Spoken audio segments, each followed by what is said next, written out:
Hello, my name is Dr. Peter Jones, and I am the interim dean and an associate professor at the Institute of Pastoral Studies at Loyola University Chicago in the United States. I was a member of the organizing team who brought together students from across North, Central, and South America for an extraordinary series of meetings with one another leading up to an even more extraordinary encounter with Pope Francis, which occurred on Zoom with simultaneous translation in English, Spanish, and Portuguese, and live streamed on YouTube. You can see the video online now. I want to share with you some of what we did and what we learned, and what Pope Francis told us after the meeting was over, in order that you might consider and think about the ways that something like this could be possible. Well, not just possible, but also appropriate and maybe life-giving for young people and students across the African continent. Our meeting with Pope Francis took place on February 24th.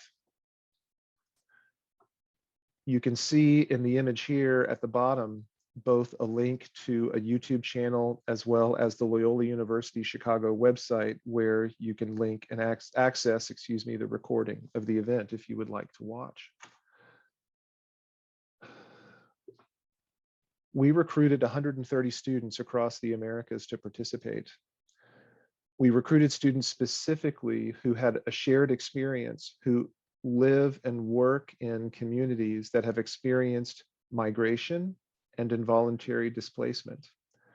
This is clearly a global reality with its own challenges in the Americas. We asked the students to share their stories and their experiences with one another, and to seek to discern a shared understanding of the reality of migration and displacement. With at least the foundational aspects of that shared understanding of reality in place, we then challenged them to think of concrete projects, ideas, possibilities that reflect their deepest desires and hopes for their communities, for their countries, for their hemisphere, for their world, right? In the end, we had students participating from 58 different universities in 21 different countries. We broke the students into groups, into regional groups, to facilitate their conversations. And then we asked each of those regional groups, the students in those groups, to select student representatives who on February 24th would have an opportunity to dialogue with Pope Francis. One of the most exciting things about this was that in a synodal mode, Pope Francis was listening. It was late in the evening in Rome on that day, approaching 8:30 in the evening, but he was attentive, he was taking notes, he was listening carefully, he was calling students by name and responding to their questions, and he did not avoid any of their difficult questions and challenges and ideas. He was modeling, in my opinion, the synodal mode of encounter and listening that, to be frank, many under his charge are not doing. Bishops, archbishops, cardinals, priests are in a very uneven fashion following through with the Pope's call to encounter, to listen, to discern together. He saw this, I believe, as an opportunity to model a kind of encounter and listening. Among the things that made this event unique for our university, Loyola University Chicago is a Jesuit university, but it has a very diverse student body. We knew that we wanted to recruit students not only from within Loyola, but across universities that were students driven by personal mission, personal faith. It had to be rooted in faith. We knew we wanted them to focus on a theme, and we knew we wanted them to focus on themes that they had experienced, not that they had read about in class, but that they themselves or their families or their communities have experienced. We privileged those students with those personal connections. We also paid special attention to those students who are underrepresented in conversation, those students who do not often have platforms to share their experiences, who do not often have the ear of global figures like Pope Francis.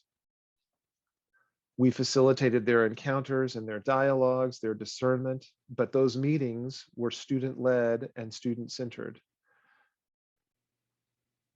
The trick for us, the challenge for us adults who were helping accompany these students, was on the one hand to make sure that the conversations were student-led and uninterrupted, but also not to walk away from the students. We knew this could not be an event that would be a photo opportunity, a marketing opportunity for our universities, and then walk away. No, we committed ourselves to walking with and accompanying these students leading up to the event, during the event, and now after the event. We continue to stay in touch and support and advise students as they pursue some of the projects that they have proposed. They have indicated to us that this is a refreshing and welcome difference to some of the ways that they have encountered and been asked to do some work with adults in the past. So it's important to continue to think in that direction. Now, after this meeting, Pope Francis asked the organizers, myself, 3 of my colleagues at Loyola University Chicago, and one of our collaborators in the Vatican, Dr. Emile Sekuda, who is here at the Pan-African Congress in Nairobi. She is the secretary of the Pontifical Commission for Latin America. He asked to meet with us a few months after the event took place in February in Rome at the Apostolic Palace. He wanted to affirm this as not only something that he believes in, that he encourages and wants others to do. He wants this to be a moment where people with authority in the church take a turn to young people, not simply to, well, not that it's a simple matter, but not only to evangelize, to catechize, to pass on the faith to them, but to listen to them and to help students become agents, protagonists, and to walk alongside them. We met with him privately in the Apostolic Palace for about 45 minutes in the morning on May 13th. And one thing that sticks with me from our conversation with him was this message about the role of young people and the role of adults accompanying young people. He said, young people do not take things for granted. They see things and they learn about institutional patterns, institutional norms, personal priorities, and as they're discerning and forming themselves to be adults, they sometimes create conflict. The key, Pope Francis says, is for adults, quote, not to anesthetize them. Don't drug them. He's using this metaphor to indicate the tendency for adults to distract, to redirect young people in ways that are more comfortable or known to the adults who are accompanying them. He discourages that, and he said, we need to let them share their experiences without interference. We need to listen to them. We need to let them create the conflict because that's an important step in our process leading to, we hope, transformation. He described a sequence of 3 steps. He said they must be free to express themselves. Adults must allow them to do this. Don't distract them, don't redirect them, don't anesthetize them.